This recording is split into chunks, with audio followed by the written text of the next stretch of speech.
Dia a todos. Salve, salve, meus queridos. Ai, ai. Mais um que vai jogar mais uma lista em cima de vocês, hein? Vai começar a brotar lista em cima de vocês. Já as minhas já devem dar muitos neurônios aí para queimar, né? Imagina agora mais outras listas aí chegando. Ai, já neurônio para tudo isso, hein? Jesus Christ.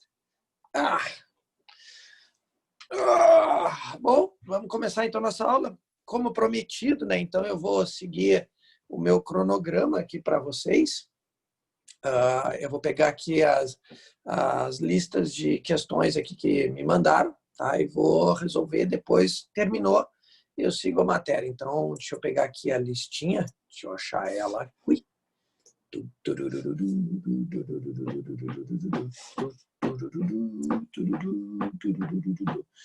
Tá, vamos lá então. Essa aqui. Então, questão. Cadê a hora?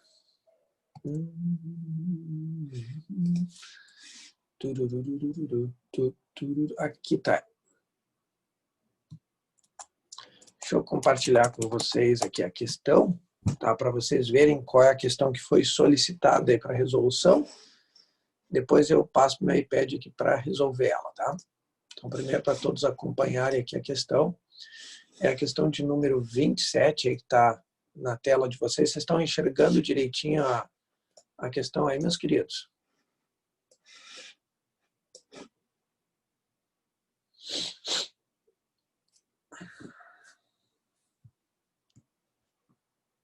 Tá, então a leitura da questão é assim, ó. Um trem A de 150 metros de comprimento, deslocando-se do sul para o norte, começa a atravessar uma ponte férrea de pista dupla. No mesmo instante em que um outro trem B, de 500 metros de comprimento, que se desloca do norte para o sul, ou seja, no sentido contrário, inicia a travessia da ponte. O maquinista do trem A observa que o mesmo se desloca a velocidade de 36 km por hora, enquanto o maquinista do trem B verifica que seu trem está a uma velocidade constante de 72 km por hora. Ambas as velocidades medidas em relação ao solo, dadas ali na questão. Um observador situado em uma das extremidades da ponte observa que os trens completam a travessia da ponte ao mesmo tempo. Tá? Aí ele coloca ali, assinala as proposições corretas. Então, se a gente for fazer o desenho, né, dessa questão de número 27, eu vou fazer o desenho, depois eu mostro aqui para vocês. Então, vamos fazer aqui questão 27, que eu ainda quero pegar os dados aqui e colocar, depois eu mostro o desenho. Entra as pontas aí. Então, nós temos aqui uma ponte, né, de tamanho desconhecido, um trem A, que inicia a travessia da ponte com uma velocidade de 36 km por hora e comprimento de 150 metros, e um trem B, em sentido contrário, a 72 km por hora e tamanho 500 metros. Acho que é isso aí, não deu mais nada. Tá, então agora eu vou passar para o meu iPad, que você não precisa mais. Depois eu vou lendo, né? Quem tem a lista e também pode acompanhar pela lista. Nós temos aí a 1, 2, 4, 8, 16, 32, 64. Tem um monte de proposição aqui que a gente tem que avaliar uma por uma, né? Então eu vou respondendo, mostrando meu desenho aqui, vou lendo, né? Comentando a partir dos cálculos que eu executo aqui para vocês. Tá?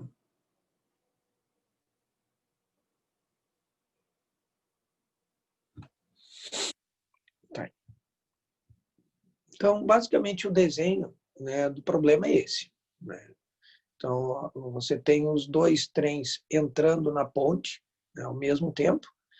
Essa ponte ela tem um tamanho desconhecido e ali estão, né, os dois trens. Faltou o B aqui, esse aqui é o trem B, né, que está em sentido oposto ao trem A. Né? As velocidades ali, 36 km por hora e 72 km por hora, e seus respectivos tamanhos ali, que é 150 metros e o outro 500 metros de extensão.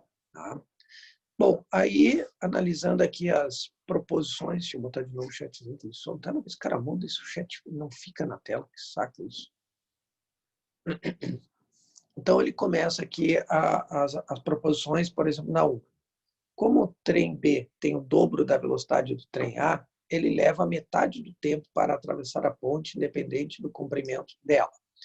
Bom, essa é uma proposição fácil de ser examinada, porque a resposta está no próprio texto, né? Então, se a gente cuidar que a última parte do texto diz assim, ó, um observador situado em uma das extremidades da ponte observa que os trens completam a travessia da ponte ao mesmo tempo. Então, a primeira a gente não precisa nem fazer cálculo, né? Ele está dizendo ali no final do enunciado que o tempo de travessia do trem A é o mesmo do B. Os dois têm o mesmo tempo. Então, a 1 já está errada. A 2, a velocidade do trem A em relação ao trem B é de 108 km por hora. Bom, né, como eles estão em sentidos opostos, né, a velocidade do trem A em relação ao trem B é a velocidade do A, isso é chamado de velocidade relativa, né, mais a velocidade do B. Então, nós vamos ter 36 mais 72. A velocidade do A em relação ao B é realmente os 108 km por hora. Tá? Então, a 2, ok. Depois não tem 3, né? Pula para 4 direto. Não podemos calcular o comprimento da ponte, pois não foi fornecido o tempo gasto pelos trens para atravessá-la. A 8 já diz que o comprimento da ponte é 200 metros. Bom, então se tem, né, essa situação de não poder ou ter, nós somos obrigados a calcular, né, verificar se realmente existe essa impossibilidade de determinar o tamanho da ponte ou é possível determinar o tamanho da ponte. Bom, a determinação, o caminho para a determinação do comprimento da ponte, a gente pode iniciar exatamente aqui pela condição dos dois tempos, né? Porque se a gente tentar literalmente fazer o cálculo por um dos trens, acho que vai ficar complicada a coisa, porque a gente não tem o tamanho da ponte ali. Então, nós vamos fazer, não temos dados suficientes, eu acredito, para fazer isso. Então, faltaria o tempo. Se a gente pegasse, seria isso aqui, ó, velocidade do trem é a distância dividida pelo tempo. Tá? E a distância que o trem A, por exemplo, percorreria seria o tamanho da ponte mais o tamanho dele. Lembra-se, para ele atravessar, se tu tem uma ponte e aqui está o trem, para ele atravessar a ponte e ele começar a travessia, a frente dele tem que estar aqui. Mas a travessia não se dá quando a frente percorre o tamanho da ponte. A travessia se dá quando a frente dele percorre o tamanho da ponte mais o tamanho do trem. Tá? Então, eu não tenho o tamanho da ponte, que ficaria nesse D aqui junto com o tamanho do trem. E eu não tenho o tempo que leva a atravessar. Algumas pessoas, então, vão dizer, bom, então não tem como resolver a questão. Por esse caminho não tem mesmo. Realmente, por esse caminho é impossível. Vai faltar informação. Então, o aluno um pouco mais matreiro, né? Ele pensa um pouco mais e avalia, olha, talvez por esse caminho realmente não seja a melhor opção. Então, vamos tentar por outro. Vamos pegar pela igualdade dos tempos. Ele está dizendo que os dois trens eles vão completar a passagem da ponte, a travessia da ponte, ao mesmo tempo. Então, como o tempo, na verdade, é a razão entre a distância que o trem A percorre pela velocidade do trem A mesma coisa a gente faz para o B. É a distância que o trem B percorre dividido pela velocidade do trem B. Qual é a distância que o trem A percorreu? Bom, vai ser o tamanho da ponte, x, mais o tamanho do trem, 150, dividido pela velocidade dele. Note, como eu estou usando o tamanho do trem em metros, então vou passar a velocidade do trem A para metros por segundo, que é 10. É só dividir por 3,6. Tá? Então, aí nós temos direto aí a velocidade do trem a 10 metros por segundo. É daí de onde saiu esse valor. O B é a mesma coisa. Vai ser o comprimento da ponte que ele atravessou, mais o tamanho dele, que é 500. Essa é a distância que o trem B percorreu. Tá? dividir pela velocidade dele em metros por segundo. Então, dividir 72 por 3,6 vai dar 20 metros por segundo. Tá?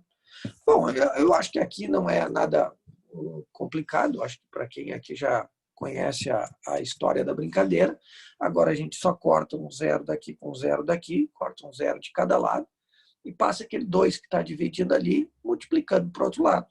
Então, nós vamos ter ali, do outro lado, 2, que multiplica x mais 150,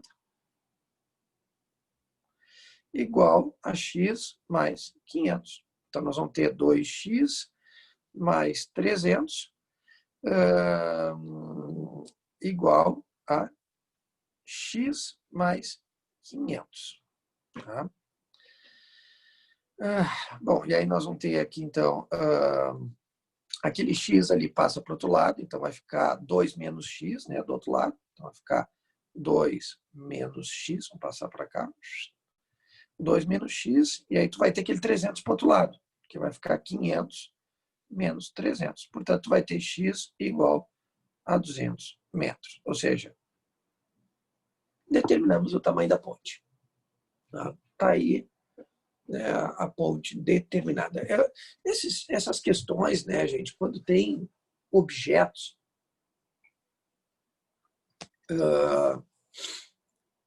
fazendo a mesma coisa e algo é perguntado, normalmente tu vai ter que achar alguma relação de igualdade, alguma coisa que é o mesmo para os dois trens. Tá? Note, é um problema de MRU, mas de velocidade relativa, né, entre os trens. Em algumas partes, outras partes tu está usando outro caminho matemático, né, que é considerar que os trens, como eles cruzaram a ponte ao mesmo tempo. E essa informação, normalmente, ela serve muitas vezes para o aluno, né, para responder a primeira questão, a primeira proposição. Né? O aluno que marcou ali no texto direitinho, ele automaticamente já viu ali, não, tá, beleza, a primeira está errada, e depois ele fica batendo cabeça, tentando calcular individualmente. Eu já venho mostrando isso para vocês, que tem coisas, tem problemas que o cálculo individual ele não é suficiente. Né? Ele não é suficiente para te dar a resposta. Tu trava, não sai dali. Ora, você está vendo que o troço está travado, e porque não é por aí o caminho. É outro caminho que a gente tem que seguir.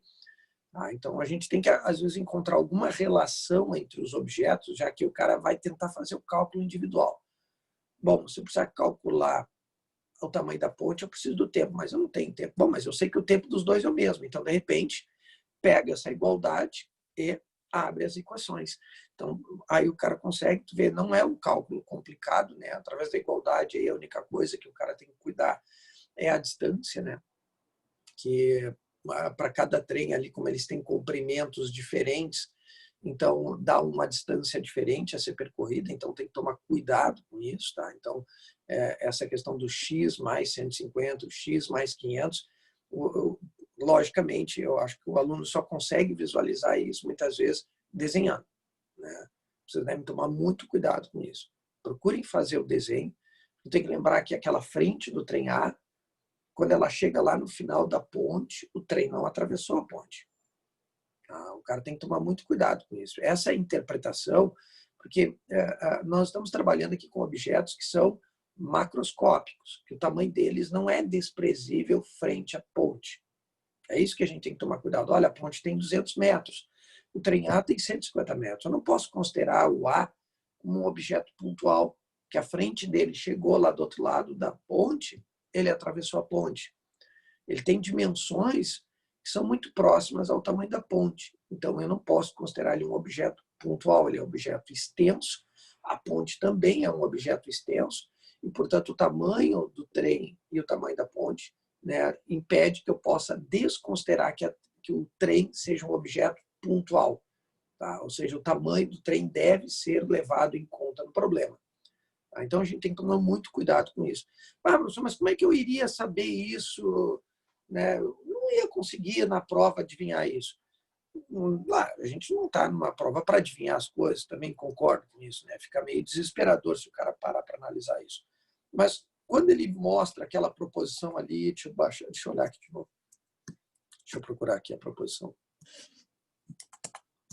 É a proposição de número 8. Quando ele fala que o comprimento da ponte pode ser 200 metros, tem aquela que diz que não tem como ver e aquela que diz que é 200 metros.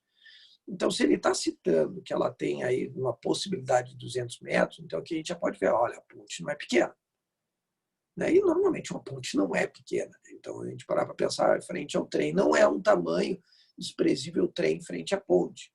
Vê que tinha trem ali maior que a ponte, o outro menor que a ponte. Então, na verdade, só olhando essa proposição aqui de 200 metros já dá para ver, não, peraí, se essa proposição é verdadeira, eu não posso, então, tratar os objetos como pontuais, porque quando eu estou resolvendo esse problema por esse caminho, para tentar encontrar a ponte, e aí se é para encontrar o tamanho da ponte, se é 200 ou não, então, obviamente eu estou considerando esses objetos que não são pontuais. Tá? Então, eu tenho que levar em conta o tamanho deles.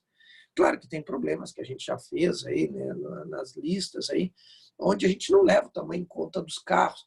Mas aí tu vai olhar, por exemplo, os carros estão separados de distâncias de 20 quilômetros, perto do tamanho de um carro que é 4 quilômetros, 4 metros, perdão, tá? Que é infinitamente menor que a distância que separa os objetos. Então, a gente pode considerar os carros como objetos pontuais. A gente não leva em conta o tamanho dos carros. Mas, nesse caso aqui, não. Tá? Então, a gente tem que tomar muito cuidado. Essa questão do tamanho extenso, ela tem que ser observada com cuidado. Bom, então, a proposição de número 4, então, que dizia que não tinha como calcular, está errado. A 8 está certa. Os trens atravessam a ponte em 35 segundos. Bom, agora, de posse do tamanho da ponte, a gente consegue fazer isso.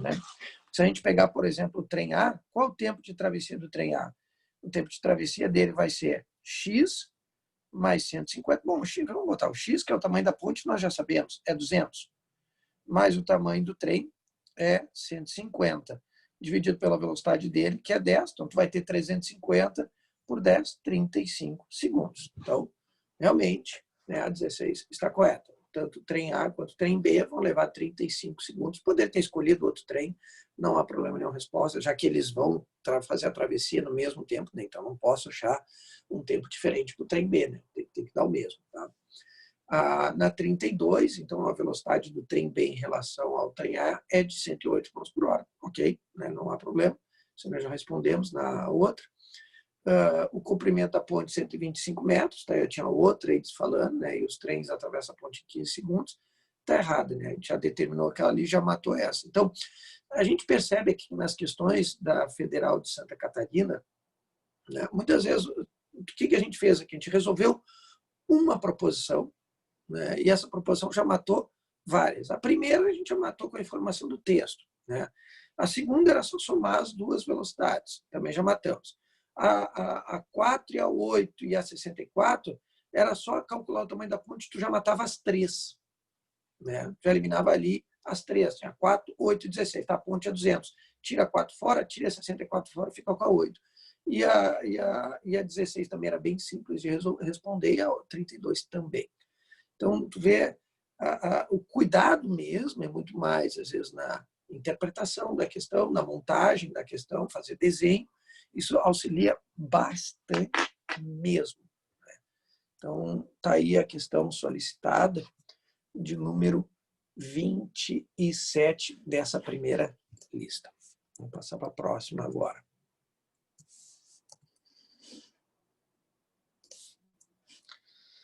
A próxima questão é a questão de número... Aqui. Essa aqui é cabeluda. Essa aqui é cabeluda. Bom, eu vou apagar, então, essa resolução aqui. Tá? Posso apagar, antes de mais nada, aqui, está tudo tranquilo.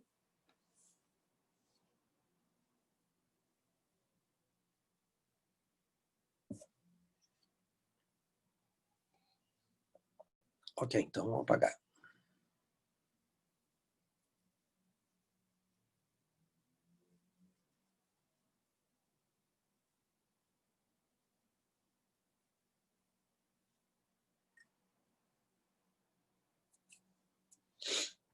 Próximo, então, é a 11 da lista de MRUV. Tá? Então, essa aí é uma das questões de nível bem alto. Eu acredito que quem tentou fazer deve ter batido pra caramba a cabeça nessa questão. Mas também, né? Olha de onde é que eu pego a questão, né? De São Paulo, né? As questões de São Paulo são questões que aí quem já se dá conta que em todas essas listas, que vou repetir aquilo que eu sempre falo, né? Quando o cara olha as questões da URGS, o cara vê que elas são bem mais queridas perto das questões de São Paulo. A gente deve dizer assim, puxa, ainda bem que eu não vou fazer vestibular em São Paulo. Mas mesmo fazendo, ela é uma questão muito boa de prática, né? Porque é uma questão que exige, na verdade, algumas técnicas matemáticas bem aprimoradas, essa questão. O cara, para resolver essa questão, ele tem que ter um nível de matemática, um domínio matemático muito elevado. Não é nem elevado, tem que ser muito elevado. Mas ela está aí mais para um aprendizado. Normalmente eu deixo para as pessoas me perguntarem, questionar. Olha, tem gente que me pediu como é que se resolvia esse troço aí, né? Então, para aqueles que me pediram, eu mandei aí a questão, né? E aqueles que ficaram sofrendo me solicitaram agora ela, né? Mas não tem problema, vamos lá. Ele diz assim, ó, em um aparelho simulador de queda livre, que horror isso, né? Os parques tendem a colocar isso, né? Que, por exemplo, quem já foi no Beto Carreiro vai lembrar da Big Tower. A Big Tower é exatamente esse exemplo ali. Tu tem um aparelho simulador de queda, não é livre, porque, obviamente, né, nós temos a presença do ar. Na questão é. Na questão nós tratamos como queda livre. Deixa eu compartilhar a tela aqui. Eu me esqueci que vocês não estão vendo a questão. Animal mesmo. E ninguém me avisa nada, né? Que coisa séria. Tá. Então, a questão 11 está aí, gente. Ó, em um aparelho simulador de queda livre, de um parque de diversões, uma pessoa devidamente acomodada e presa a uma poltrona é abandonada a partir do repouso de uma altura H. Então, essa pessoa está lá em cima na torre e despenca. Tá? Então, isso aqui é um problema de queda livre. No mundo em que nós vemos, não é queda livre. Tá? Então, altura H acima do Sol. Inicia-se, então, o movimento de queda livre vertical com todos os cuidados necessários para a máxima segurança da pessoa. Eu já passei por uma situação igual a essa, né? Eu quase morri do coração, né? Quando eu estive deixa eu ver se foi nos anos 2002, 2003, por aí. Eu fui naquela encrenca lá do Beto Carreiro e eu estava com a minha ex-namorada. E foi muito engraçado, assim, porque eu tinha andado no elevador, tinha andado várias coisas, mas aí chegou naquela maldita Big Tower que ela queria andar. E eu olhei para aquilo, eu não subo nisso. E ela, não, tu vai ter que subir. Eu, não vou subir, você tá louco. Eu morro de medo de altura, né, gente? Então, para mim, é um troço surreal. O troço tem 100 metros de altura, se não me engano. É muito alto. Ela fez eu subir naquela porra. Mas, para isso, foi 2 horas, ali 2 horas rondando ali embaixo para eu criar coragem. Até que uma hora eu aceitei, sentei. Quando eu sentei, eu disse pro cara assim, posso voltar atrás? O cara fez assim, não pode mais. O cara baixou e disse assim, agora fica aí. Puta, ela dava risada do meu lado e o fiofó aqui não passava nenhum átomo, literalmente assim. Ó, eu fui subindo. A subida para mim é a parte pior, né? Porque a descida é muito rápida.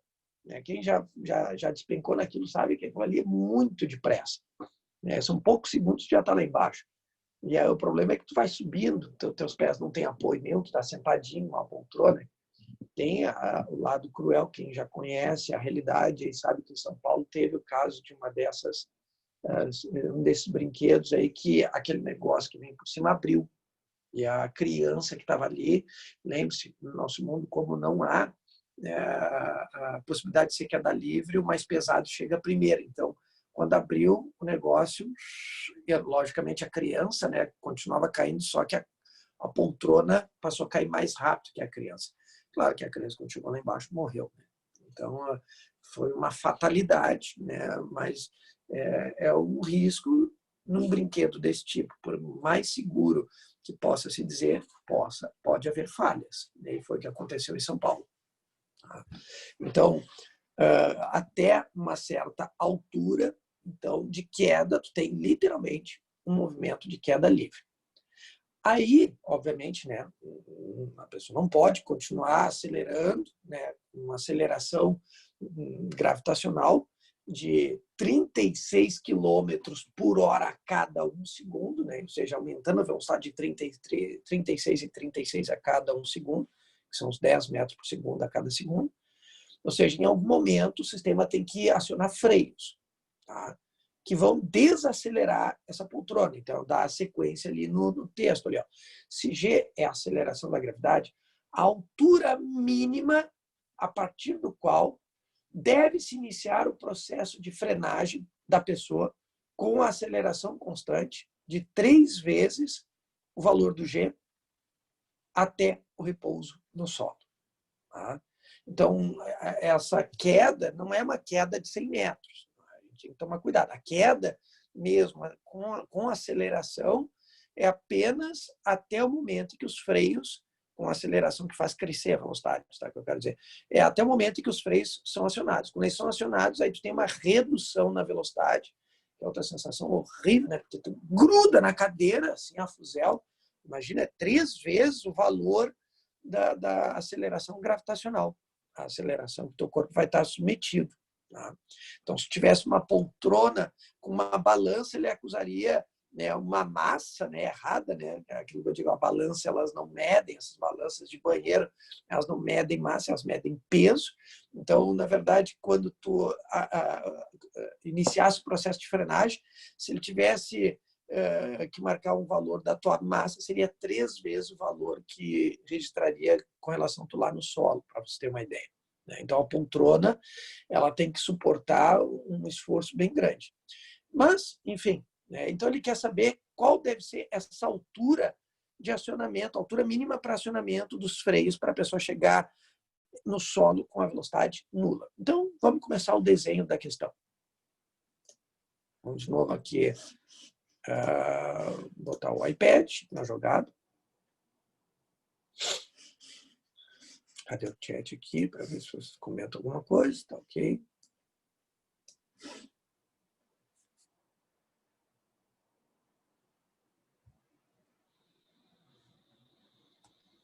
Bom, vamos desenhar. Então, de novo, né? Isso é uma questão que sem desenho a gente vai ficar muito desorientado. Então, não aconselharia, hipótese alguma, fazer uma questão dessa sem desenho.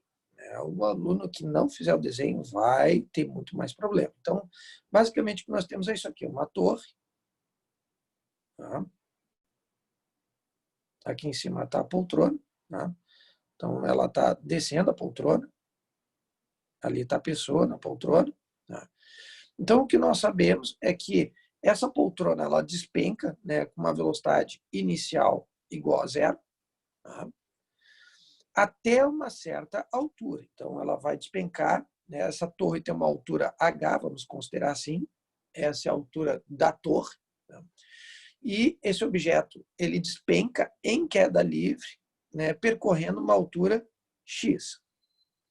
Tá? Que eu não sei quanto é que é essa altura, mas eu sei que ele vai cair uma altura X. E uma altura H', que é a altura de frenagem. Tá? Essa aí é a altura que eu preciso determinar. Tá? A gente tem que lembrar que o H, baseado no que eu acabei de desenhar, por isso que o desenho ele se faz importante, é X mais H'. Tá? Isso é o meu H, é a soma daquelas duas alturas. Nós temos também um outro problema. No primeiro trecho de queda, né, nós temos uma aceleração que vale G. Tá?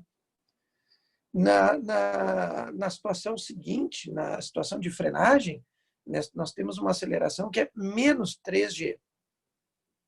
Tá? Tem que tomar cuidado, que aqui vai diminuir a velocidade. Tá? Então, se eu botar meu referencial virado para baixo como positivo, tá? Então minha velocidade vai ser positiva.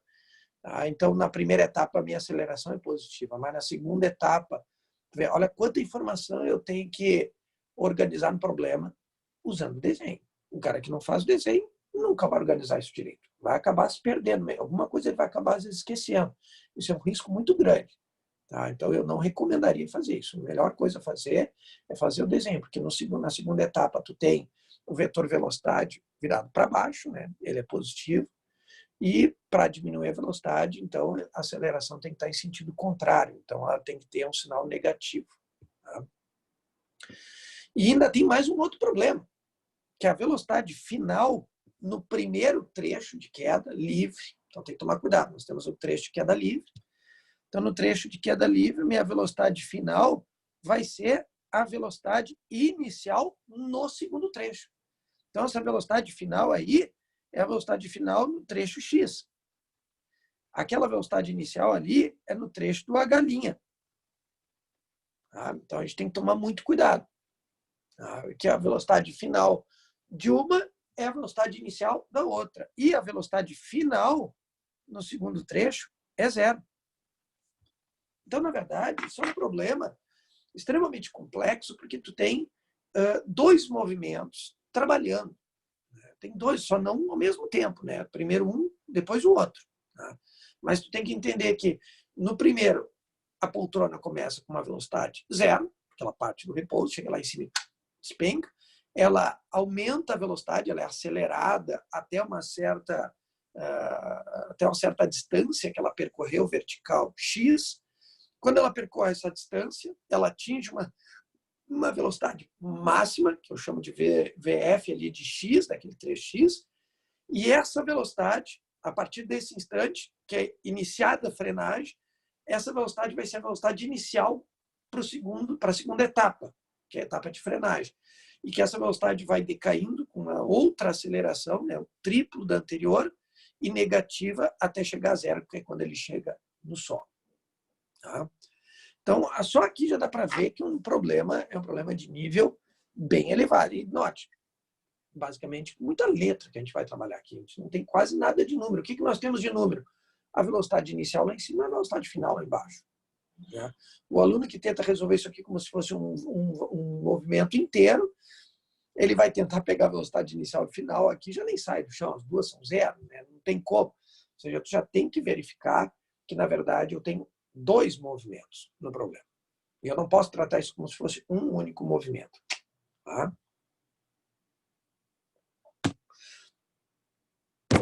Então, vamos ao que interessa. O que nos interessa aqui? Vamos começar a pegar o primeiro trecho. Já que eu tenho essa informação aqui em cima, eu preciso saber, na verdade, o meu H', então a gente precisa determinar essas alturas aí. Então, vamos começar o primeiro trecho, o de queda livre. Tá? Vamos calcular o valor desse X. Qual é a altura, né, que esse cara cai em queda livre? Ou seja, qual é o valor do meu X, né, de queda? Bom, não tem nada demais, né? A altura de queda é a velocidade média, que é a distância que a gente conhece, né, multiplicado pelo tempo. Tá? Tem nenhuma novidade até aqui. Então, o meu X vai ser a velocidade inicial mais a velocidade final, dividido por 2. Tá? Minha velocidade inicial é zero. Multiplicado pelo tempo. Né? O tempo a gente pode abrir, né, da equação da aceleração. O meu ΔT, vou botar aqui embaixo, isolando, para todo mundo lembrar, é ΔV por G. Tá? Isolando o tempo na equação da aceleração. Tá? Troca os dois. A aceleração é ΔV por ΔT. Então, se eu quero ΔT, só troco os dois de lugar. Tá? E aí ponho isso lá no lugar do ΔT. Então, eu vou ter ΔV por G. Tá? Então, eu vou ter VF dividido por 2, multiplicado por VF, menos V0, dividido por G. Põe 10, né, senhor? Não estou a fim de botar. Eu vou botar o menor número possível de valores. Obviamente, nós estamos vendo que nem o zero eu estou botando, já estou cortando aqui, isso aqui é zero, então já cai fora. Então, a minha altura X é VF dividido por 2, multiplicado por VF G, ou seja, é VF ao quadrado sobre 2G. Essa é a minha altura. Que ele caiu. Minha altura X é VF, a velocidade final ao quadrado, dividido por 2G. Tá? Bom, o que eu vou fazer agora é a mesma coisa para o H'. Vamos determinar esse tal de H' aí na minha questão. Né? Vamos embora. Agora vamos para o movimento de frenagem. Putz, já foi uma folha só numa questão? Exatamente, já foi uma só numa questão. E vai a segunda agora. Então, agora na frenagem, observe, de novo, eu quero saber que ele é galinha, mas segue a mesma linha de raciocínio. Bom, é isso, é sempre a mesma coisa. Lá, tu vai ter a velocidade média multiplicado pelo tempo. Ou seja, eu vou repetir exatamente o que eu fiz antes. Não vou mudar uma única vírgula. Né? Ou seja, meu H', a velocidade média é a inicial, mais a final, dividido por 2. Então, minha velocidade inicial mais a velocidade final, dividido por 2 vezes o meu tempo. Mesma coisa ali de antes, é o meu delta V por G, que é a aceleração, no caso aqui, né? Vamos botar correto aqui, que não é G, é a aceleração nesse trecho. Esse trecho não é de queda, então é uma aceleração ali. Tá? É uma queda com frenagem. Então, depois a gente substitui o A por menos 3G. Tá? Bom, a minha velocidade final é zero. Tá? Minha velocidade final é zero. Então, eu vou ter a minha velocidade inicial, nesse trecho, dividido por 2, multiplicado pela minha velocidade final, final, menos a inicial, dividido por menos 3G, que é a aceleração nesse trecho. Aí, tá? Ela vale 3G, ela vale o triplo do primeiro trecho. A minha velocidade final é zero. Tá? Então, eu vou ter que a minha H', tá? Claro que aquele menos em cima e o menos embaixo vai ficar mais, né? Que é uma divisão ali, né? Então, dividir dois números negativos fica positivo. Tá? Então, eu vou ter ali V0 vezes V0 dividido por... vamos botar aqui... eu não sei se vocês já estão sacando aqui, tem uma coisa interessante aqui. Eu não, olha o que eu vou fazer. Sinto a minha sacada aqui. Eu vou botar 3 vezes 2 vezes G. Vou deixar esse cara tudo aqui embaixo. Bom, aqui tem um detalhe. Ó. O V0, a minha velocidade inicial, é a velocidade final do outro movimento. Tá? Lembre-se que a minha velocidade inicial no segundo trecho é o valor desse VF aí no primeiro trecho. Então, né, esse V0 aí, vezes V0, que vai dar V0 ao quadrado, eu posso escrever o VF lá do X. Tá? Então, eu posso botar aqui VF do X ao quadrado dividido por 3 vezes 2 VG.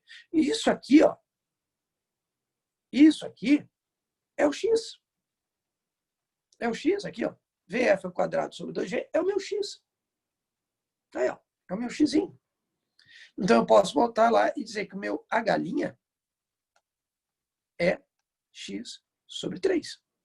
Ou seja, se eu queria saber o meu valor do X, ele é 3H'. Olha, já estou com o meu valor do H', perdão, do meu X, que é 3H'. Então, mas para que isso? Bom, nós temos essa expressão matemática aqui, ó. O H é igual a X mais H'. E eu sei agora o valor do X, que é 3H'. A gente pode substituir ali. Então, botando aqui, ó, o H é X mais H'.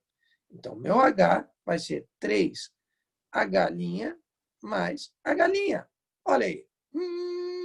Então, o meu H é 4H'. Então, a altura de frenagem vai ser a altura da torre dividido por 4. Tá aí, ó, 1/4 da altura da torre. Está resolvido o problema.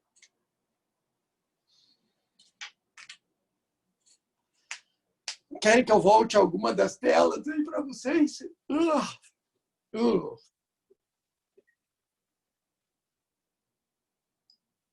Eu sei que deve ter gente pensando assim, eu nunca ia conseguir resolver isso.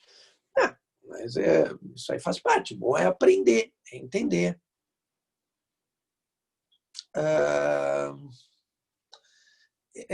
Otávio, eu vou falar uma coisa que eu falo todos os anos para meus alunos. Você nunca tem espaço numa prova de física para resolver as questões. Tem que fazer na mesa. Né?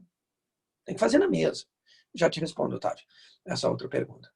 Então, você tem que entender que a prova de física não é como a prova de matemática. A prova de matemática tem a questão, tem a coluna do lado livre para poder fazer cálculo. Prova de física não tem isso. Ou seja, prova de física, se tiver que fazer cálculo, e note, tem questões da URGS que também tem muita calculeira também assim. Não é pouca coisa, não. Tem questões assim que são terríveis. Quem já tentou resolver questões aí dessa lista de MRV, tem questões aí da URGS aí também são puxadas, com letras assim também. Tá? Tem uma de queda aí, que não pediram, acredito, eu deve ter olhado a minha resolução na internet, talvez. É nesse estilo, assim, é tudo letra, letra, letra, letra, letra, e tu não acaba nunca de resolver o troço, vai embora. E tu não vai fazer isso onde? Tem aqueles alunos que são aqueles insistentes que vão pegar um espaço minúsculo desse tamanho e vão querer resolver ali microscopicamente. O que eu falo quando eu vejo troço desse? É um aluno que não está dando valor ao dinheiro que ele está investindo durante todo o ano, porque provavelmente num espaço muito pequeno, a chance de cometer um erro tipo de sinal, aqui que nem a gente olha aqui num espaço bem amplo, aqui, ó, tem um sinal de menos aqui, tem um sinal de menos aqui, aí vai virar mais. Essas coisas, essas visualizações, tu precisa de espaço para enxergar isso. Senão, tu não vai conseguir visualizar e acaba esquecendo o sinal, erra. Aí, imagina, tu errar um detalhe, tá fazendo tudo direitinho, errar um detalhe porque tu não viu o espaço. Meu, não faz isso. A minha recomendação é classe. Vai para a classe e escreve na classe. Escreva na classe. Leve tudo que é tipo de caneta que puder levar para ver qual que vai escrever na classe. Tá? Testa todas as que tu puder. Porque não dá para contar com a prova. Ela com espaço não existe. Né? Então, a minha recomendação é isso. Testem sempre várias canetas no dia da prova. Levem várias marcas e aquela que escrever na mesa é a que vai usar. Tá? É uma questão full mesmo. Full, né?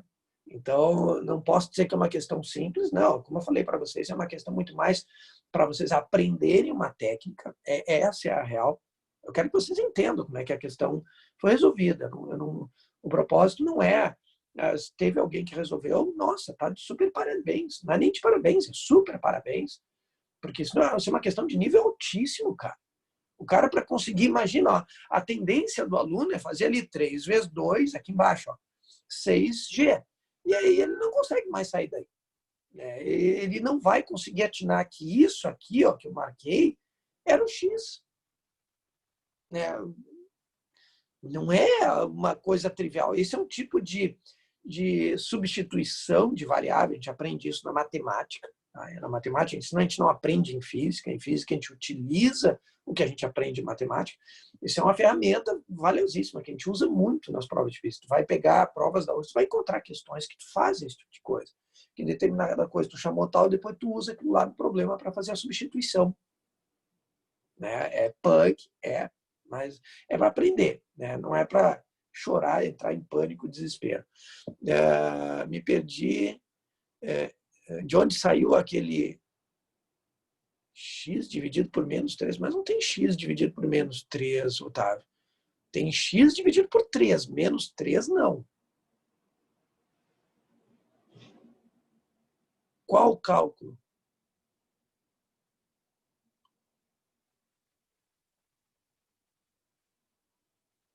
Ah, tá. Ok, quando tu fez, tu te perdeu. Não, exatamente. Perfeito. Tá.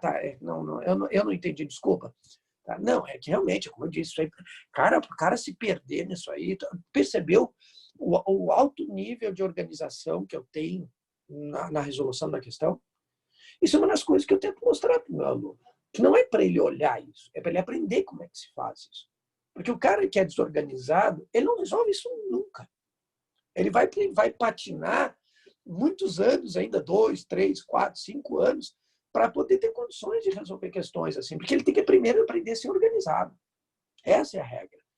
O cara que é desorganizado, ele perde essas questões. E lembre-se, quem não tem cotas e que está no acesso universal, não pode se dar o luxo de dizer, eu não vou fazer esse tipo de... Mas tá louco? Tá louco? As questões que vão diferenciar vocês com os candidatos, que vai dar a vaga para vocês ou não, são as difíceis. As fáceis e médias, esses caras tudo mato também. Então, essas questões é que vão fazer com que vocês tenham uma nota diferenciada.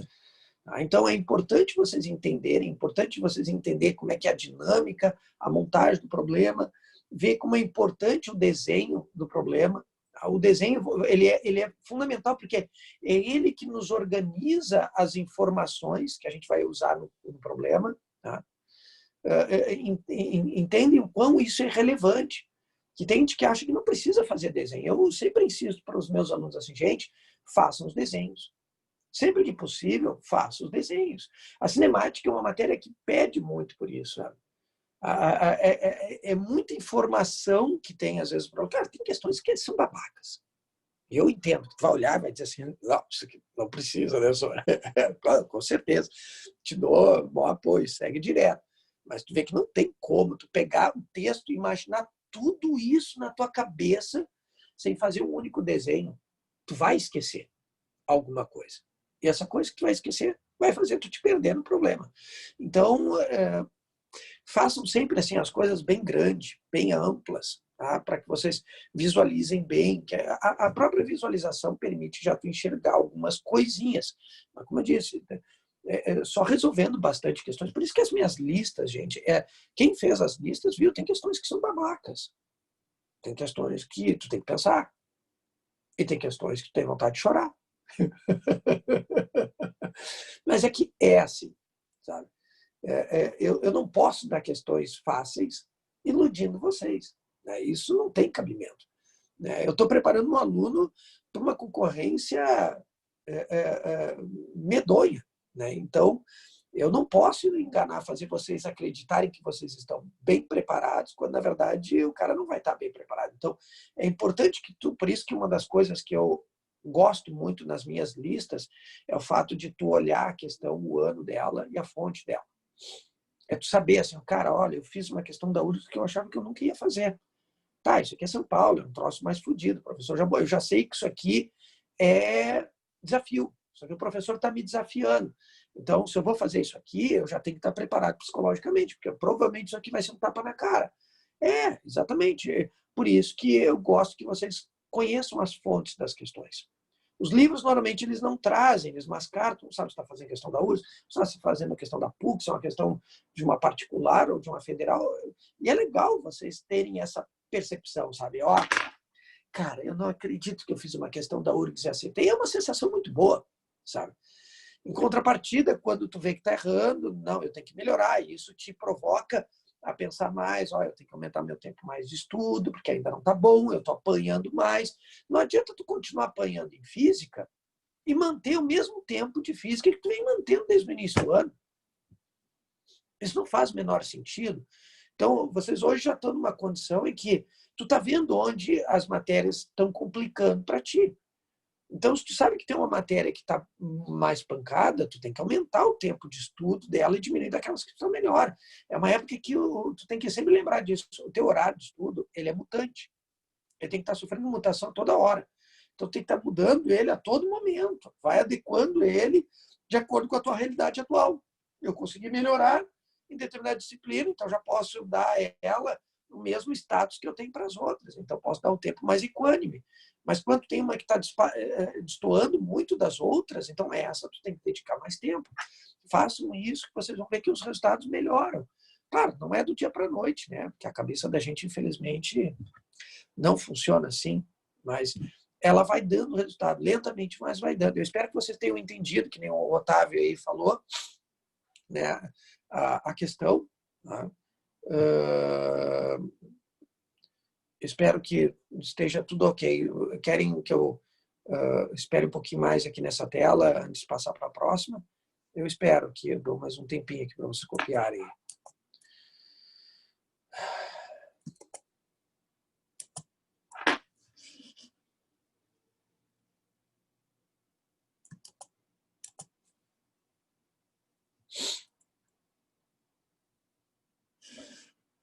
Bom, vou tirar o compartilhamento e vou para a próxima, então. Dessa mesma lista, tá? Dessa mesma lista, a próxima questão é a de número 22. É essa questão que está aí na tela de vocês, tá? Essa é uma questão bem interessante também, embora essa aí, para mim, é mais fácil, porque eu não preciso fazer cálculo. Essa aqui é menos trabalhosa. Isso aqui, eu também sou totalmente solidário com vocês. Também não gosto de ficar fazendo 1 milhão de cálculos, né? Mas, às vezes, a gente não tem escolha. Né? Eu queria estar dando aula só para alunos que fariam letras, né? Que é muito mais simples, mas dar aula para MED, a gente realmente precisa exigir, às vezes, um pouco mais, tanto de vocês quanto de mim também, sou mais exigido. Faz parte, gente, isso é para os dois lados, nós dois sofremos aqui. A 22 é assim, ó. Clarissa, Minas Gerais, uma das coisas que você já deve ter notado é que não tem questões da Federal de Minas Gerais na lista. O motivo é porque lá na Federal de Minas Gerais tem uma professora que é meio endeusada pelos professores aqui da URGS, tá? Que é a professora Beatriz Alvarenga. Tá? Ela tem um livro que eu tenho aqui na minha estante, né? Que eu sempre recomendo quando as pessoas me perguntam que livro, às vezes, utilizar. Putz, eu tenho que tentar conseguir pegar ele aqui. Às vezes, para quem tem problemas de conceitos e... aqui, vem cá. Ó. Quem tem problemas conceituais, porque os livros de cursinho, eles são mais resumidos, né? Eles nunca vão trazer coisa mais aprofundada, mas quem quer, por exemplo, ter um apoio teórico, essa aqui é uma coleção muito recomendada para a URGS, mas não pegue nunca volume único, tá? Nunca pegue volume. Isso aqui tu vai tipo num sebo, compra uma coleção baratinha, né? Pelo menos para tu ter assim como um guia de consulta, volume 1, 2 e 3 de preferência, tá? Eles têm várias edições, essa coleção, né? Então não é uma coisa muito difícil também de encontrar. Tá? Recomendo fortemente. Eu acho que até tem uma dessas coleções até fora de casa. Tem aluno meu que pegou até hoje não me devolveu. Mas, enfim, seguindo aqui o que eu estava falando para vocês. Tá? Então, o motivo pelo qual eu uso muitas questões da Federal é pela semelhança do tipo de questão em relação à da URGS. Questões muito inteligentes, tá? Muito inteligentes. A Federal de Minas Gerais hoje não faz mais vestibular, como eles faziam na primeira fase. A primeira fase era basicamente assim, bastante questões teóricas, e a segunda é dissertativa. Então, a primeira fase que era assim, entrou o Enem. Né? Então, o Enem acabou com essa prova, que era muito bacana. Aí só ficou questões dissertativas. Mas, enfim, aqui. Clarissa chuta em sequência 3 bolas, P, Q e R, cujas trajetórias estão representadas nesta figura.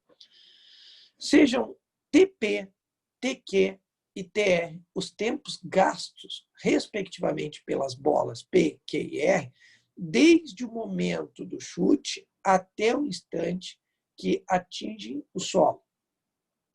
Considerando-se essas informações, é correto afirmar que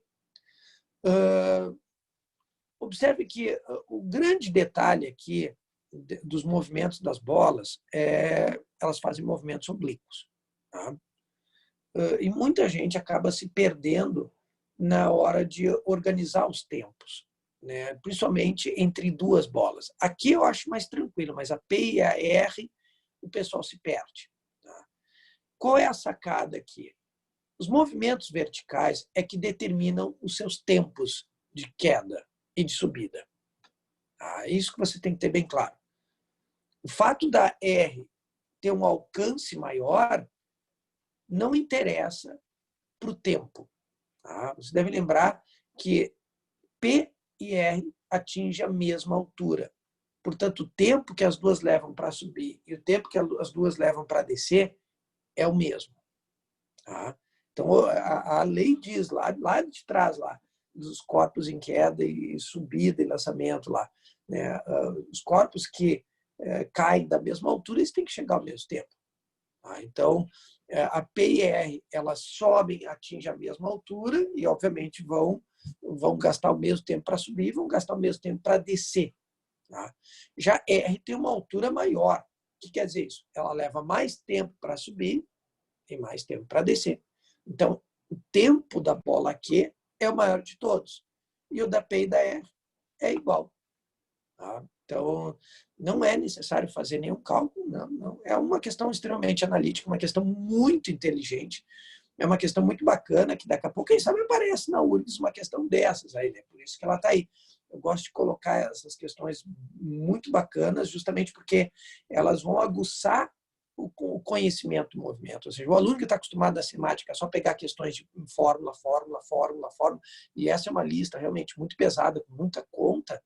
Quando chega uma questão dessa que te obriga a ter domínio teórico do movimento, para alguns a casa cai aqui. E aí é a hora que tem que consertar isso. Tá? Tu tem que entender que quando está falando de tempo de viagem integral, tá? Tu tem que considerar a subida e descida. Tá? É a altura vertical aqui que interessa. Tá? Então, P e R sobem até a mesma altura e descem na mesma altura. A diferença é que o R tem uma componente maior da velocidade na horizontal. Por isso que ela tem um alcance maior. O V de X dela é maior. Tá? Então, esse é o cuidado que você deve observar. Por isso que ela tem um alcance maior. Mas cuidem que os movimentos nos eixos X e Y eles são independentes um do outro. São independentes. E, portanto, se a bola P e R atingir a mesma altura, porque as suas velocidades iniciais no eixo vertical a V e Y é a mesma. É a mesma. Por isso que elas atingiram a mesma altura. Então, se a velocidade inicial é a mesma, a final é a mesma, o G é o mesmo, o tempo dos dois tem que ser o mesmo. Tá? Tá, tranquilos aqui, então? Essa aí era uma das questões também. Deixa eu agora ver a próxima.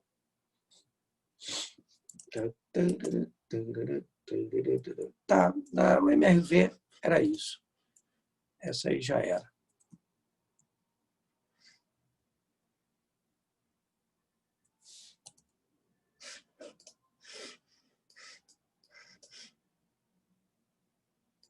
Aqui. Vamos agora para outra. É a 22.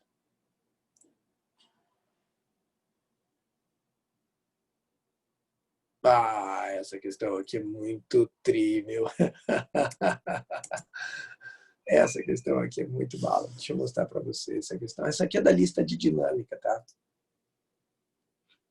Uma bela escolha aí, feita por alguns dos meus demônios aqui para resolução dela.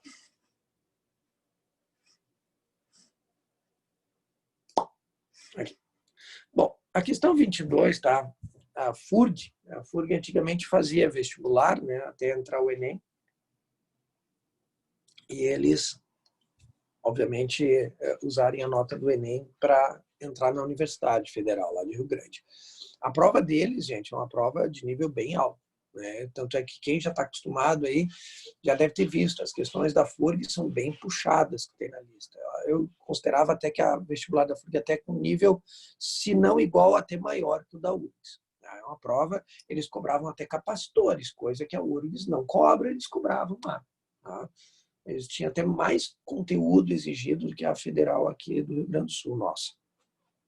Mas a questão diz assim, ó, um bloco com massa de 3 quilogramas encontra-se disposto sobre um plano inclinado de 30 graus com a horizontal, conforme mostra a figura.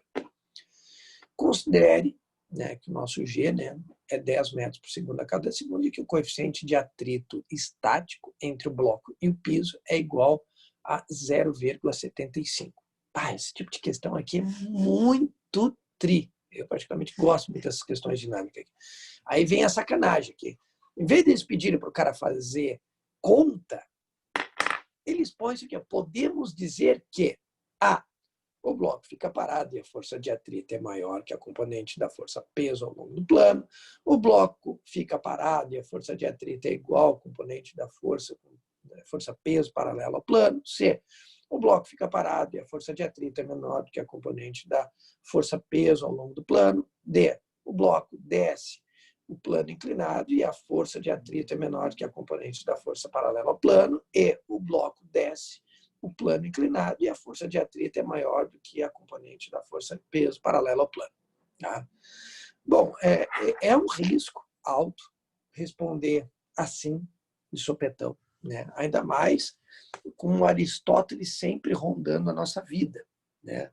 Aquele coração aristotélico sempre querendo te ferrar. Então, às vezes é melhor tu desenhar o planinho no papel, num cantinho, botar os dados e chegar às tuas conclusões numéricas. Para isso que foram dadas as informações. Eu estou apagando aqui a resolução anterior aqui para poder mostrar para vocês. Só um minutinho que eu estou limpando a tela. Eu vou desenhar aqui o plano inclinado, porque esse aqui eu já posso fazer o desenho, não tem problema. Então, vou fazer ele aqui. Então, vocês estão vendo teros. Então, um planinho inclinado aqui. Tem um ângulo de 30 graus. O meu bloquinho está aqui em cima. Aqui, bonitinho. Tá? Ele diz que a massa desse bloco é 3 quilogramas e o coeficiente de atrito estático é 0,75. E o G vale 10 metros por segundo a cada segundo. Deixa eu ver se não esqueci mais nada. Não. Tá, então, agora, encerro o compartilhamento aqui. Voltamos para o meu tablet.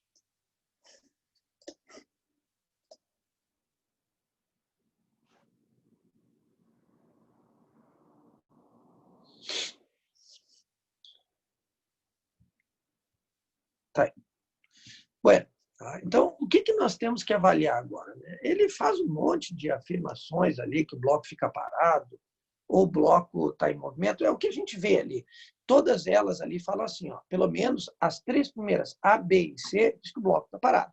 D e E diz que o bloco desce. Tá? Então, a gente precisa saber como é que esse bloco vai ficar. Tá? Só que, como existe atrito no piso, e aí vem o cuidado que vocês devem observar, esse bloco ele pode estar em qualquer situação, ele pode ficar parado, ou ele pode estar descendo acelerado. Tá? Mas e aí, como é que eu vou descobrir isso? Cálculo. Não tem como fugir disso. É cálculo. Ele pode estar em qualquer uma das duas situações. Né? Ou seja, ele pode estar descendo acelerado e pode estar parado ali no plano inclinado. Só que sem fazer os cálculos, as contas, a matemática que vai me dizer qual é o estado desse bloco. Tá? O que nos foi fornecido? O coeficiente de atrito estático. Por quê? Bom, se a gente tem o coeficiente de atrito estático, a gente pode determinar a força de atrito estática máxima. Se a gente sabe que a força que está fazendo ele descer é o P de X, lembre-se, eu vou botar aqui agora as forças que estão atuando nele. Nós temos o peso, tá aqui. Vamos botar aqui no nosso referencial aqui. Deixa eu fazer com outra cor só para ficar melhor. Vou botar o referencial nosso, o X e o Y. Tá? Eu não fiz ele numa posição muito boa, mas tudo bem. Tá, o Y está ali, foda-se. Desculpa, foi mal o palavrão. Tá? Então, nós temos o atrito tá para cá.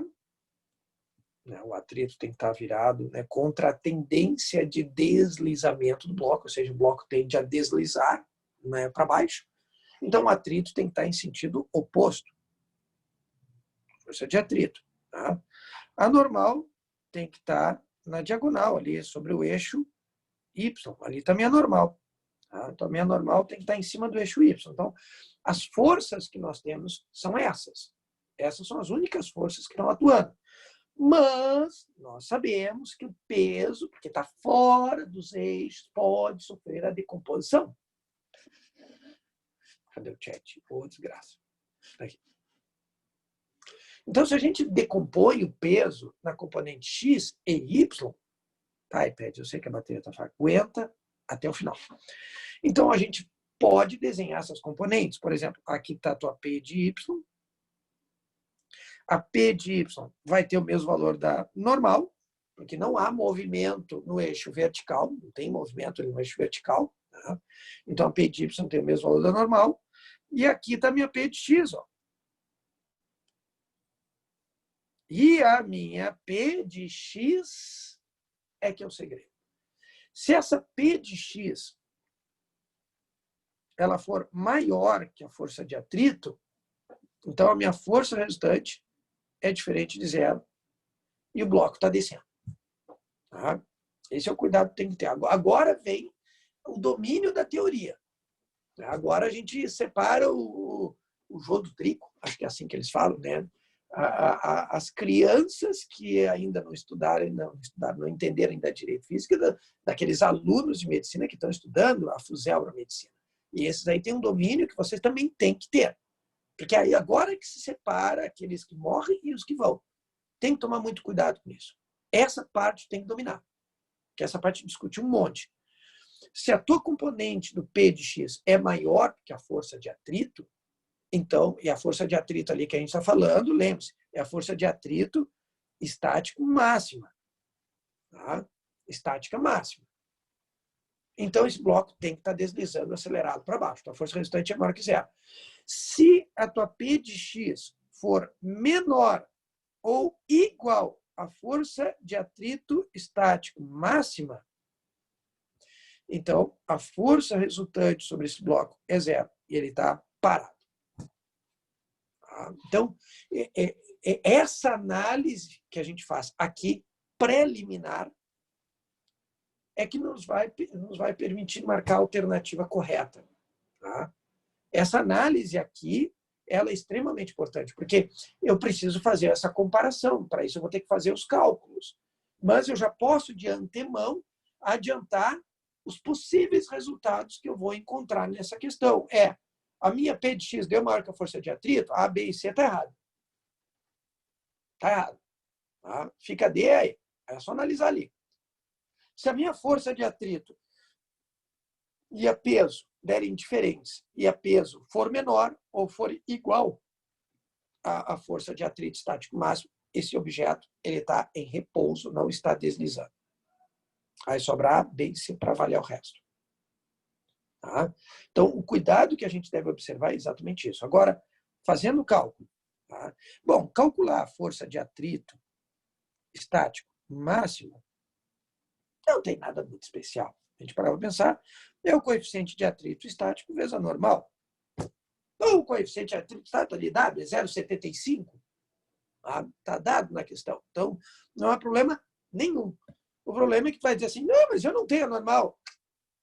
Normal está lá escrito lá em cima. Ó. É o P de Y. Tá? Então, já vamos fazer aquilo que nós vamos precisar fazer. Vamos determinar o P de Y e o P de X, porque, primeiro, eu vou precisar determinar a força de atrito estático máximo, preciso da P de Y. E tem que comparar o valor da força de atrito estático máximo com a P de X. Então, vamos decompor as duas já de uma vez, que aí depois a gente só mata tudo de uma vez só. P de Y vai ser P. A P de Y é o cateto adjacente, é o cara que está aqui. Está adjacente ao ângulo que está aqui, tá? Da força peso com eixo Y. Então, vai ser P cosseno de 30. Então, tu vai ter o peso dele, vai ser 30, né? Lembre-se, é 3 a massa vezes o G, 30. E o cosseno de 30 é raiz de 3 sobre 2. Tu vê que eles não deram nada disso. Se deram conta? A física não dá isso. Enquanto a matemática é mais querida com você, a física não dá esses ângulos. Vocês têm que saber eles. Tá? Então, nós vamos ter aí a minha P de Y igual a 15 raiz de 3 newtons. Tá? A minha P de X vai ser o peso vezes o seno de 30.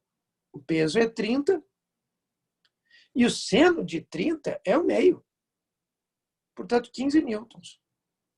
Tá? Então, a força que está tendendo a puxar esse cara para baixo é 15 newtons. Essa é a força que eu preciso comparar com o atrito. Vamos calcular o atrito. Força de atrito estático máximo vai ser 0,75 vezes a normal. A normal é o PY.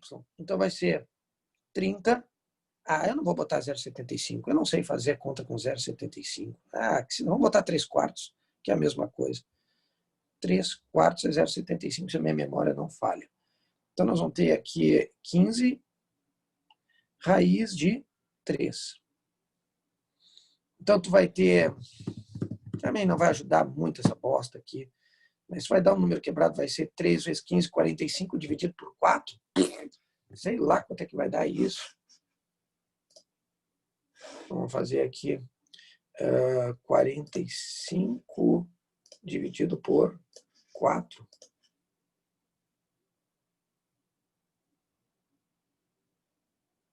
Meu Deus. pegar meu celular aqui, eu não consigo enxergar aqui no meu computador aqui. Então, vamos ter 15 vezes, eu vou botar direto aqui 15,075. 11,75. Então, isso aqui vai dar, a força de atrito estático máximo é 11,25 raiz de 3 newtons. Claro que eu tenho que saber, né? Eu tenho que fazer esse cálculo agora com a raiz de 3. Porque eu tenho que comparar se é maior ou menor que 15, né? Esse é o problema, né? Então, eu vou ter que fazer esse 11,25 vezes a raiz de 3. Quanto é que a raiz de 3? É 1, alguma coisa. Então, acho que já vai dar maior que o outro. Ó. Então, 11,25, vira aqui para dar uma calculadora científica. Putz, desgraçado, não vai dar. Deixa eu pegar o computador aqui. Calculadora. Vamos fazer certinho. Perto de 19. Eu também acredito. A gente já sabe que vai dar maior, mas eu só quero pegar o valor certinho aqui. 11,25 vezes 3 raiz quadrada, 1,7, já vai dar quase 2. 19,5. Ah, isso que eu queria. Agora ficou bonitinho. Então, a força de atrito estático máximo é 19,5 newtons. Tá? Enquanto P de X é 15. É 15. O que isso significa para nós? Ó? A gente já sabe que o P de X é menor que a força de atrito estático máximo. Elimina a alternativa. Agora eu vou compartilhar lá, né? A tela ali de novo, para vocês verem as alternativas.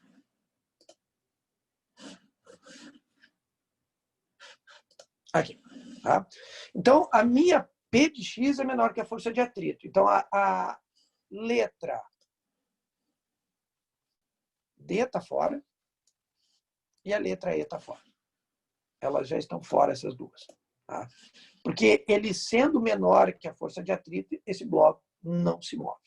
Tá? Essa é a verdade sobre o que a gente está fazendo aqui. A componente da força peso em X, dando menor que a força de atrito estático máximo, quer dizer que esse bloco não desliza. Ele não está deslizando. Então, sobra a letra A, o bloco fica parado. B, o bloco fica parado. E C, o bloco fica parado. Todas as três é parado. Agora nós vamos ter que ver o resto. E a força de atrito é maior que a componente peso. Está errado. Tá? A força de atrito é igual à componente peso. Está errado. A força de atrito é maior. Peraí, eu viajei agora aqui. Estou pensando na componente peso. Na letra A, e a força de atrito é maior que a componente peso. É a letra A certinha aqui. Ó. Ela. Que a gente estava comparando a força de atrito com P de X. E a P de X era menor. Tá? Então, aqui ele está dizendo que a força de atrito é igual. Não é. E a força de atrito é menor. Não é. Tá? Então, é a letra A resposta da questão.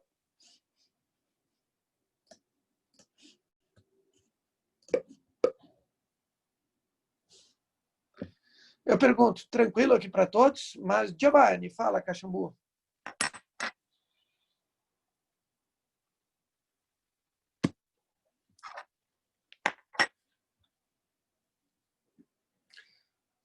Peraí. Ele não está falando ali da força de atrito estático máximo, né? Perdão. A força de atrito ali é igual à componente do peso. Perdão. É a máxima que é maior. Perdão. Confundi aqui. A gente está calculando a força de atrito estático máxima. A máxima é maior que o peso de X. A força de atrito tem que ter o mesmo valor para ele ficar parado. Tá?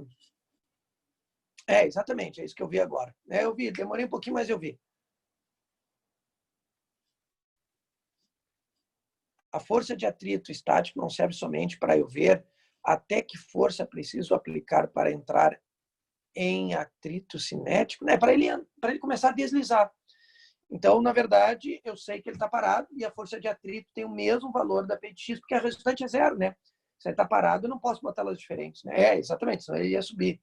É que eu não me liguei que ele está falando aqui de atrito e lá em cima é atrito cinético. Que sacanagem os caras fazem. Né? Tu calcula uma coisa e ele faz uma afirmação sobre o outro tipo de atrito. Ou seja, tu vê, olha, se até eu já meio que me perdi, imagina o coitado do aluno ali na correria, né, cara? Então, por isso que a gente tem que tomar muito cuidado. O que a gente calcula é a força de atrito estático máxima. Essa é maior que P de X. Mas, como o bloco está parado, a resultante é igual a zero. Então, P de X e a força de atrito tem o mesmo valor. Que valor? 15. 15. A P de X é 15, a força de atrito é 15. E essa força de atrito poderia, a força P de X, ela poderia subir até 19,5 e o bloco fica parado.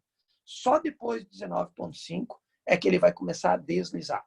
Então tem que tomar cuidado que ele fez uma pergunta sobre aqui, ó, força de atrito. E a gente calculou a força de atrito estático máximo. São coisas diferentes. Tá? Então tem que tomar muito cuidado com isso. Aqui uma coisa, nas alternativas, ele fala de outro sem vergonha. Tá? Mas ficou claro para todos, entenderam direitinho por que é AB, o bloco está parado, força resultante é igual a zero, portanto, a tua P de X tem que ter o mesmo valor da força de atrito. Eles não podem ter valores diferentes. Ele está parado. Força resultante tem que ser zero. Não pode ser diferente. Então, tem que cuidar disso aí. Então, tu vê que para a gente ser induzido ao erro num problema desse, tu vê, o cara já marca aqui, ó, olha lá onde é que deu o coração. Ó, na letra, ó, vê, ó, onde é que eu falo às vezes que está sacanagem. Fique filhas da... Se a gente descuida um detalhe, a gente se ferra nessas merdas. Então, cuidado. Tá? Alguma dúvida aqui na questão?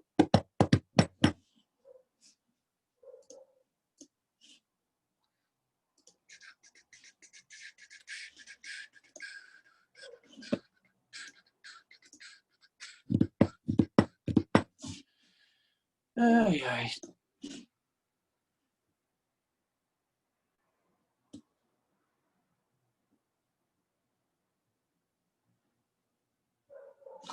A 39 aqui também. Vamos dar uma olhada nessa 39 aqui, a pedido.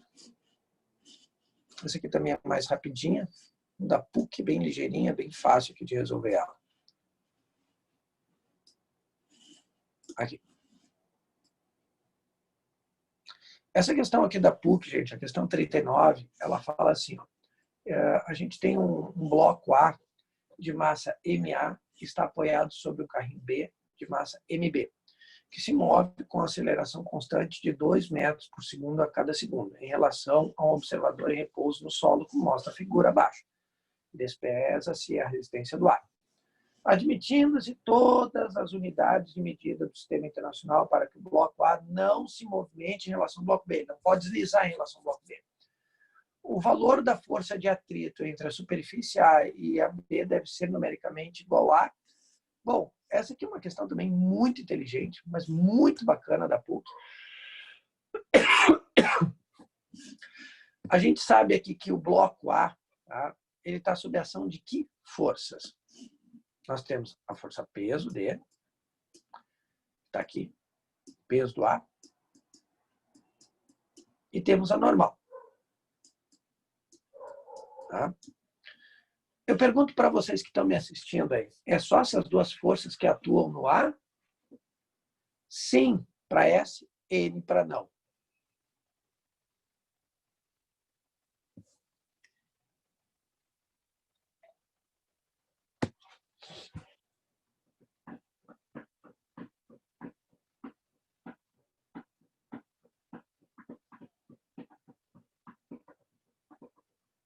É. Então, quantas forças estão atuando no bloco A, Otávio? Que número de forças tu colocaria? 3, 4, 5, 6, 7, 8, 3. Exatamente. Essa terceira força é o nosso atrito. Está orientado para onde o atrito aí, Otávio? Direita, esquerda? Só tem duas possibilidades aí.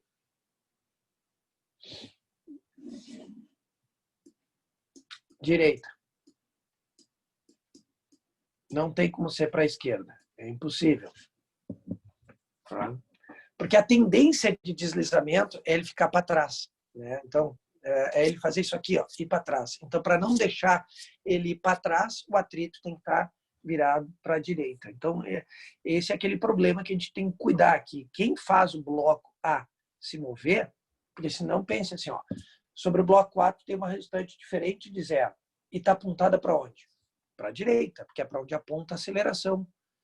Aí fica totalmente contrário, porque está dizendo que a resultante está para a direita e a única força que atua nele na horizontal está para a esquerda. Então, se a força resultante estaria para a esquerda, a aceleração também tinha que estar para a esquerda. Não é condizente com o texto. Ou seja, cuidado, porque isso viola a segunda lei de Newton. A aceleração e força resultante, elas têm que estar orientadas na mesma direção, no mesmo sentido. Exatamente, como se fosse o chão, porque o que está acontecendo aqui? Ó? Os dois estão andando junto. Né? Se não houvesse atrito, o chão andaria para frente e ele ficaria para trás. Então, para ele não ficar para trás, alguém tem que fazer ele acompanhar junto e impedir que ele deslize para trás. Então, o atrito tem que estar voltado para frente, porque é ele que está fazendo o bloco deslocar-se para frente. Então, a tua força resultante, que é igual a massa vezes a aceleração, tá? E a minha força resultante é a própria força de atrito.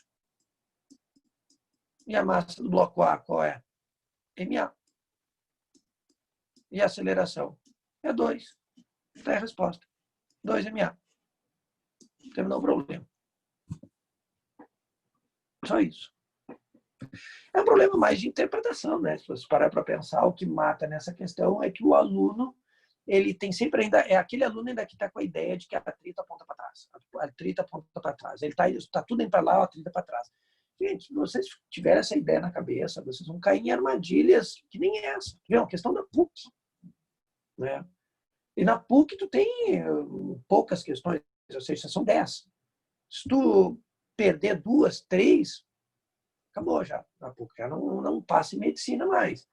Então a gente tem que tomar cuidado. Na PUC tu não pode cometer o mesmo número de erros que tu comete na URGS, porque tem lá mais questões, na URGS 25. Então nós pode errar aí, tranquilamente um número maior de questões. Até umas 5 tu pode errar. Na PUC, eu diria assim, ó, 1, 2, assim, ó, suando frio. Tá? Suando frio. Então, esse tipo de questão você tem que tomar muito cuidado, muita atenção nela.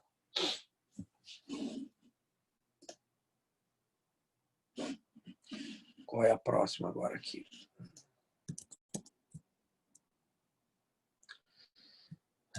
A última, então.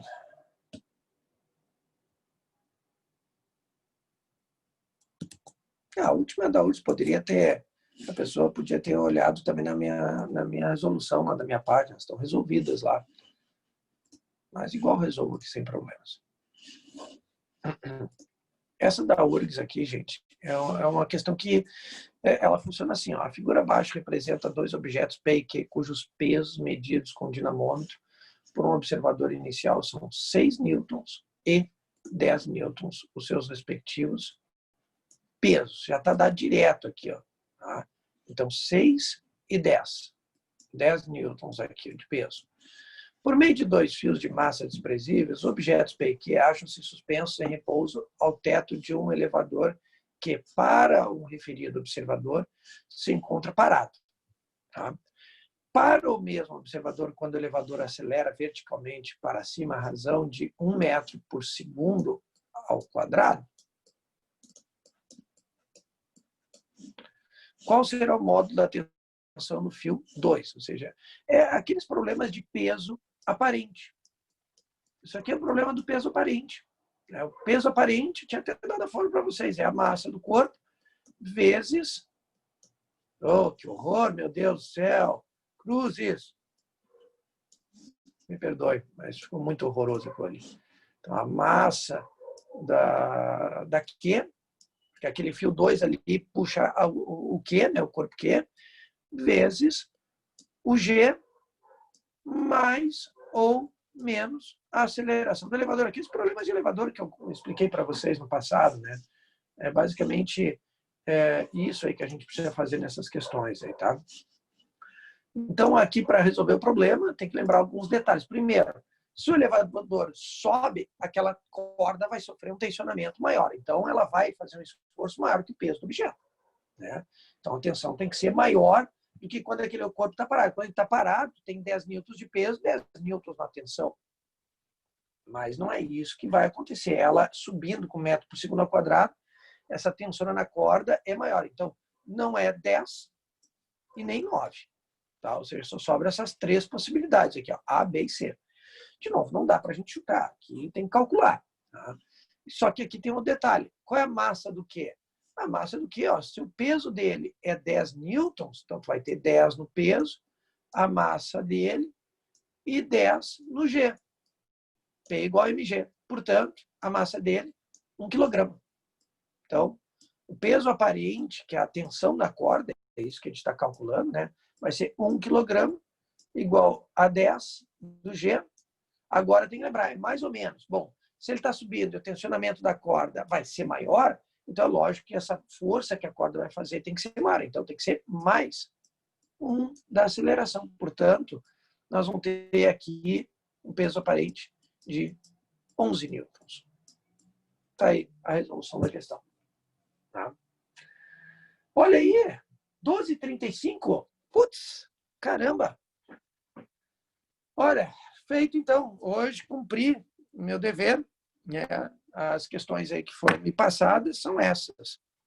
Se tiverem mais questões, me passem mais. E assim eu vou fazer um apanhado. Sempre que tem essa possibilidade, eu vou resolvendo as questões para vocês. Mas hoje era isso, meus queridos. Tá? Desejo a todos aí um bom almoço, se não há mais nenhuma dúvida. De minha parte, que está tudo encerrado.